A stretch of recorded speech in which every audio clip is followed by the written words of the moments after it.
Hello. I cannot believe that we've hit the end of Meaningful. Thank you all for tuning in, for being a part of this really meaningful experience with us. Technical hurdles and all, it's truly an inspiration to hear from all of these speakers today. And last but not least, I'm so thrilled to introduce Mike Pilawski. He is Typeform's Chief Operating Officer, and he is going to close out this incredible event and share some key learnings from the day. So, Mike, over to you. Thank you, Rachel.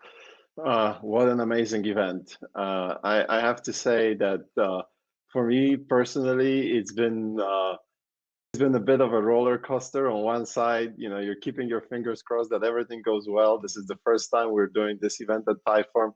At the same time, so many inspirational speakers, so many great stories, so many learnings.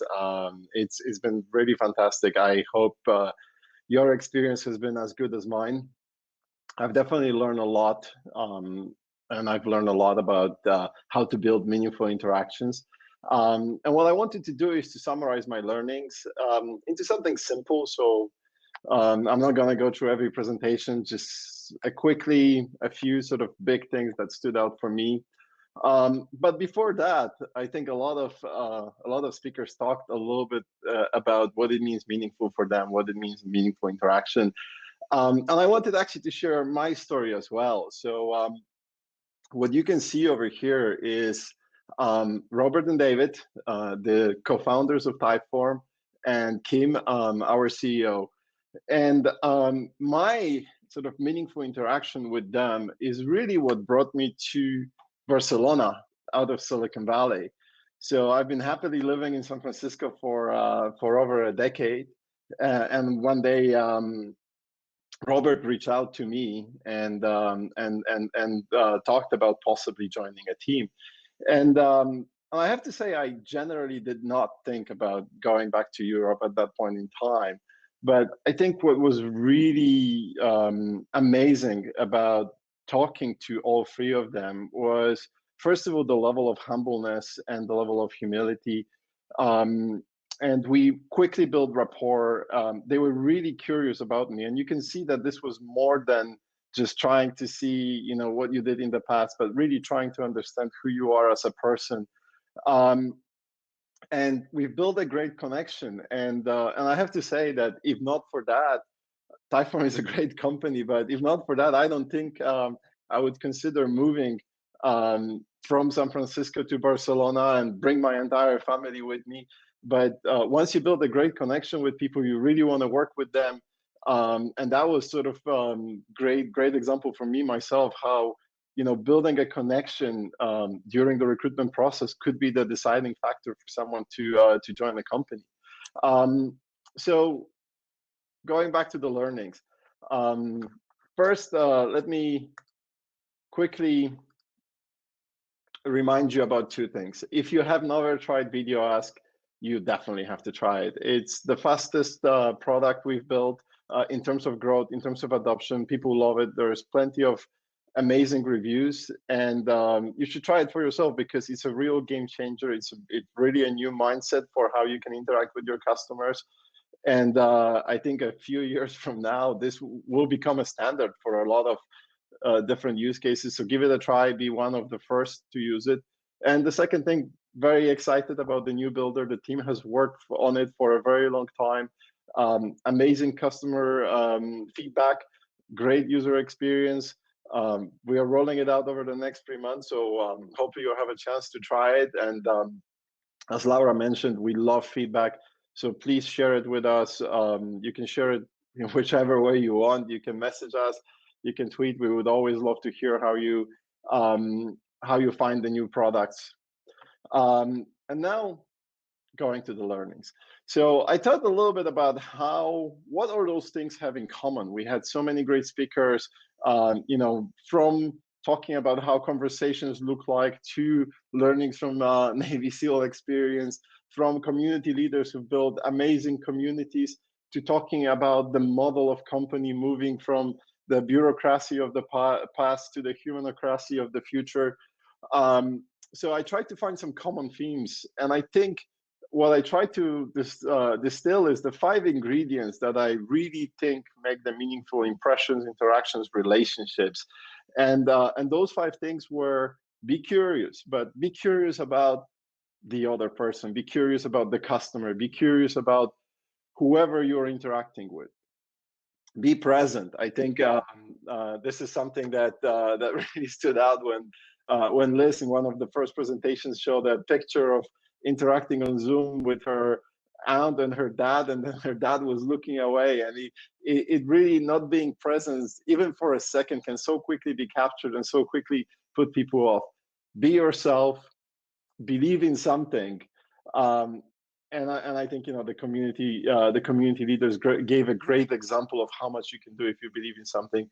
And finally, care about the other side. So let's jump into this and let's talk about it a little bit more in detail. On the left is my son, Alessandro. He's 5 years old, and what I really love about him is his enormous level of curiosity, but also the fact that he actually has no assumptions about the world. He's never seen things before, so he's never coming and saying this should be this way or this should be that way, or he just assumes how things should be. And I think where we start assuming that the word or the person has certain meaning and we lost our curiosity, it's where most of the relationships get derailed.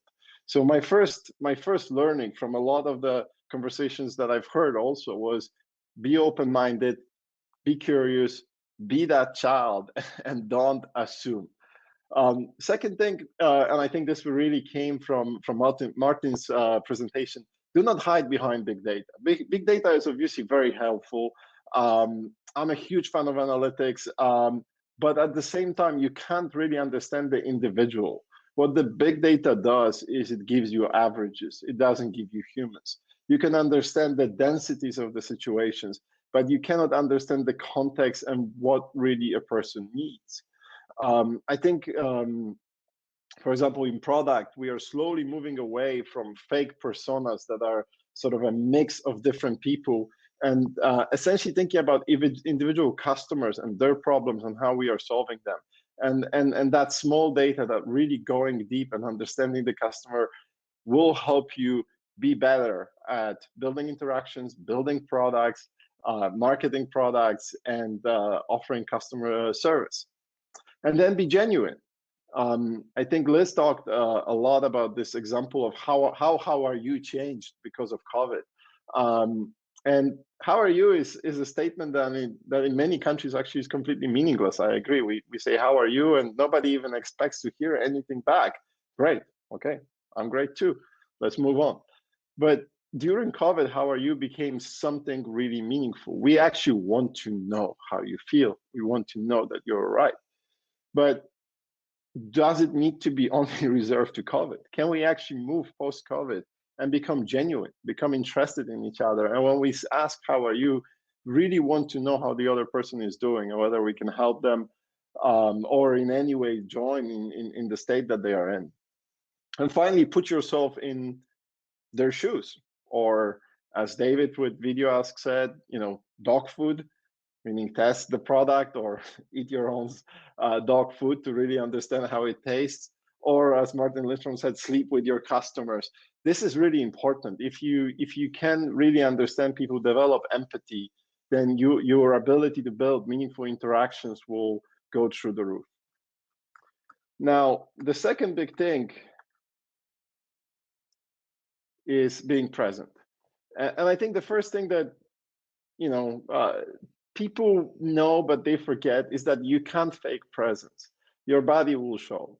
There are really micro muscle movements that you can see, and maybe you don't see them even on the conscious level, but you will see them on the unconscious level, and you know whether the person is truly listening to you or thinking about something that happened in the past, thinking about what they need to do in the future, or checking their phone. That we can see already. And I think that's sort of the other part, that it's really about them. It's about their story. So don't go on a tangent. Don't get distracted with the phone. I love that Martin threw away his phone. I can't do that myself, but I love this idea of putting the phone away for a day or for a weekend to be there, to be present. And finally, if you struggle, personal advice, you can always bring yourself back with the right questions. You can ask yourself, what can I learn from this person? What can I learn from this event? And that naturally makes you curious about the whole situation and brings your presence back. Or you can ask yourself, what is amazing about this person or this event?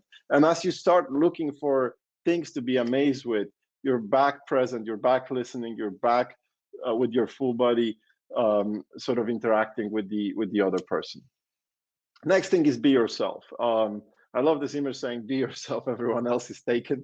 But why is it so important? And I think, the first thing is because if you're really focusing on being someone else, you can't be present. You cannot focus on someone else when you're focusing on whether your acting is working or worrying whether this person's perception of you is what you would like it to be. Just be yourself. The second thing is humility. Be self-aware and transparent about your strengths and weaknesses. I shared my story of interacting with Robert, with David, with Kim, and in these interactions, they were actually very transparent about what their challenges were, why they were looking for someone to join the leadership team, what their own strengths and weaknesses are, and that made me really trust them and really believe that these are the leaders I would like to work for. And finally, congruence is the key to trust. And I already mentioned that with being present, that lack of congruence leads to us seeing a difference between the body language and the words. And that essentially will lead us not to trust a person. If that incongruence is there, it's hard to trust someone if we think their body says one thing and what they are saying is something very different. The next one is believing something. You've heard Paul sharing a little bit his story and also talking to Martin. What Paul didn't mention is 2 years ago when I met him for the first time, he was this guy with a spreadsheet. I think he interviewed something like 100 customers and surveyed a couple of thousand and read all of their responses.